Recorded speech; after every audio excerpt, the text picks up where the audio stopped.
John 7, John 7, John 7, John 7. I'm John 7, John 7, John 7. John 7, John 7, John 7, John 7.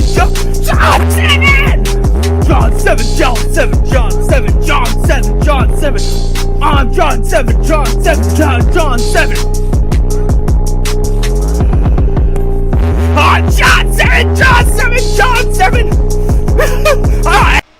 What is up, my arch fiends of chaos?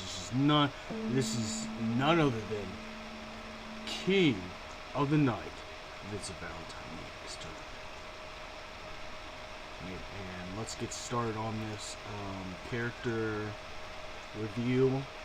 You know, now my very first impressions, and this is important, my very first impressions were that I knew that either her or Beatrix would have been the one, because they said anything 8 and after.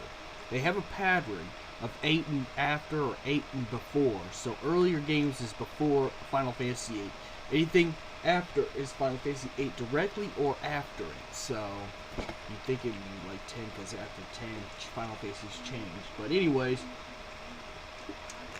let's get to the character breakdown, because you know Dissidia is my, main game. I actually e-sport and stuff like that. I think I should talk about the character and how I feel about the new character review, which was on their stream last night, but I kind of missed their stream because I had to go to bed and get at least a decent amount of sleep, so I couldn't just go watch their stream right away. But that's alright. I looked on Facebook, doing what I do on my phone, and it fell into my lap. So I want to talk about the new character, and she is from Final Fantasy 8. Half sorceress, Squall's girlfriend, Rinoa Hartley from Final Fantasy 8. Which hopefully this actually is a good sign, because I think after August, when this character comes out, hopefully they'll go back to before 8, so I can get Vincent Valentine for 7. But it looks really good though. They're really listening to the fans. I think because Dissidia's got such a bad rep right now, game-wise, because people didn't like it, Final Fantasy fans and fighting game fans, as it is. So they're finally listening. Koei Techno Games are finally listening to the fans. They're finally getting feedback. Don't get me wrong, the 2 DLC characters are good. I like Thane, and I like Locke, But it's like they're listening to the fans, because I think most fans wanted this character for a long time, and you know what? I think it's perfect. I mean, this is better than Cypher, to be quite honest. I wouldn't like if they put Cypher in the game, because I really don't care or like Cypher as a character. So plus it'd be mirror match, because he uses some of the same stuff as Squall does. So we need another long range character, and I think since Rinoa's half sorceress, she actually uses magic, so we need someone who actually does long range distance in this game. And you know what, we got it. Square Enix and Koei Tecmo Games actually really nailed it this time. Like nailed it like no other. I'm actually using the narration system, so if it don't sound too good, I apologize, but nonetheless, we actually gonna get a long distance character. And personally, for Final Fantasy 8, if I was gonna choose a character for Final Fantasy 8, I would have chosen Rinoa, because I don't really care for Cypher, and they're not gonna put duodestic characters in there, so we're not gonna see Laguna. Otherwise, I would choose either her or Laguna, but they're not putting any duodestic characters, so you're not gonna see Tifa and Dissidia NT at all. So don't put your hopes up right there. I mean, they might put it in later with the second season pass, but the first season pass for sure isn't going to have any of the duodestic characters. Now, let's get started on Rinoa Hartley from Final Fantasy VIII and her gameplay. I like that the character's in here, because I like Final Fantasy VIII as well. Final Fantasy VIII was a good Final Fantasy. In fact, I completed Final Fantasy VIII all the way to the end as well, which was really good. The hardest boss fight I've ever had besides Sephiroth in the original without God modding mode would be Ultimicia's ultimate form, which no pun intended. But yeah, we pretty much got a lighter, like a light good guy version of Ultimecia with her, pretty much her her fighting style, which is really good. We need more long-range characters. We need characters with diverse gameplay. That's why we got Locke the last time, because he had like very diverse gameplay. And that's cool. They actually got the dog Angelo over here, so you do get to use Angelo like you did in Final Fantasy VIII, which big fan right there. I mean, you couldn't put Rinoa without Angelo, you know. Even when I watched the fan art and the was it fan series Dead Fantasy, she used Angelo and used the angel thing that she used. So she'll be able to use all her limit breaks. She'll be able to use all and every of her limit breaks.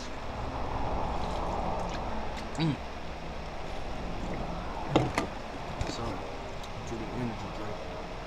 Anyways, this looks really good. This trailer looks really crisp, clean, like I expect from Koei Techno games. And I like that she's a long-range character, so she's using like long-range stuff right there. Oh, I remember that. I think that was a limit break attack in the game too, where she shoot this little disc thing. I remember that too. But we're finally getting something. We're getting another marksman because we need more marksmen. We need more magic users.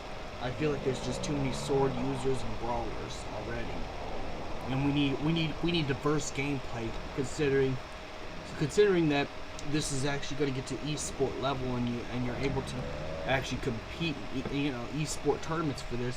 They're gonna have to make characters, you know, diverse depending on what people play. Plus, Rinoa is a good choice because she is a fan favorite. After all, she is a fan favorite. I would have chosen her since Laguna was not going to be in the game. You know, I would have chosen her for the 8 category and the Dissidia MT. So, you know, this is all good. Now I'm trying to think what else new she's using because I'm trying to break down the trailer the best I can. Okay, so she's using one of her limit breaks. She's using one of her limit breaks right here. So yeah, she's shooting that little fire blast thing. I feel like I'm going back and play Final Fantasy VIII again, but I remember beating that. Oh, she's perfect team with Squall's and Assassin. You're gonna want to have actually. Oh, she's doing the angel thing where she gets the angel wings from her jacket limit break. Oh my god, bro. Oh, yes. Yes. Yes, I'm creaming so bad. Oh. Oh. Yes. Yes. Yes, mama. Yes. Don't be, oh, yeah. Don't be so rough with me. But no, seriously. Like, oh my god, this gameplay is getting me super hard. Like, for real, I'm getting super hard off of this right now. No joke, bro. No joke. This is exactly what we asked for. Oh, you could stay in that form too. So it's like I'm guessing it's like Terra's S before, where you could just sit there and stay in that form, irregardless of the circumstances, irregardless of anything. Now, the reason why I slowed the video down is to show you a breakdown of her gameplay. But you could actually stay in that form. It looks like you would stay in that form like Terra has. Now, I would have done a reaction to this, but you know, I think a breakdown is a little. I think a breakdown will get people to actually want to watch this more than seeing a guy with an alternative haircut and, you know, a geek stuff in the background reacting and acting and spurging out over a gameplay trailer. So that's why I chose to do a breakdown instead, because people enjoy my breakdowns instead. You know, because let's just be quite honest. I mean, if you're gonna react to stuff, then you gotta spur pretty hard. So, you know, and people get tired of spurring. You know, just saying. But anyways, yeah, it's just a pretty clean, crisp gameplay. This is actually some pretty crisp gameplay, like all the other trailers. You know, and we're getting characters we absolutely want. Now, I am hopeful that this will also introduce after August. This will also make it possible, you know, to either have Eris Gainsborough for the Final Fantasy VII category or Vincent Valentine. Preferably Vincent Valentine, if you ask me. You know, Eris was already in Duodecim, but she's only a demo character that you get if you download the demo. But hopefully, maybe Vincent Valentine, because he's, you know, in the next one. So this is actually a good thing. We're getting characters that fans absolutely want. Now, Vayne, I predicted Vayne. I knew Vayne was coming. Now, sure, Beatrix did not come like I wanted, but that's all right. That's all right. Hey, that's all right. I'm rubbing up the lotion on this one, you know, because if we're gonna have Rinoa in this looks like a good sign. We're already having Bane.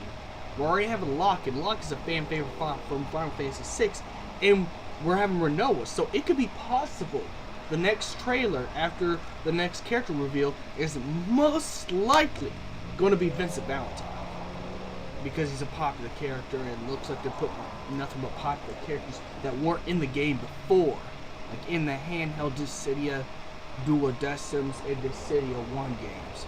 So we're actually expanding our horizons on this one. We're actually getting what we wanted for once. We're actually getting a Christmas list, and Santa Claus is coming down the chimney and giving us everything we wanted in this game. You know, it's almost if you're buying play arts, arts of these figures. I mean, of these figures of these characters. That's what it feels like. Like you're getting them for free. Like this is that. Well, you still have to pay for it though. But I think it's worth paying for it. Plus, Rinoa Hartley's super hot. I'm not gonna lie. I would totally smash. But her limit breaks are smashing as well. And she's a good teammate with Squall. Anyone who plays a Squall main into the advanced tournament format, you gotta have Rinoa, because they're both the gameplays together makes the perfect team. Hell, you don't even have to have Ultimecia. I think the perfect team would be Squall, Rinoa, possibly Lightning or Noctis, depending on how you play and your play style. But yeah, this is actually something that actually was done completely right. And they got all her limit breaks as an attack. Like, I can't wait to put money into this character and actually buy this character for the game. Like, I think I might actually do a stream of using her just like I did with Locke. Well, I'm gonna always stream the characters I end up downloading and buying and putting it on the, putting in the game. But so far, that was pretty much the character breakdown of Rinoa. I'm hype. I'm on some hype shit right now. If I could find a way to play Final Fantasy VIII right now, I would. So may the crystal be with you, and pick up Rinoa when she comes out.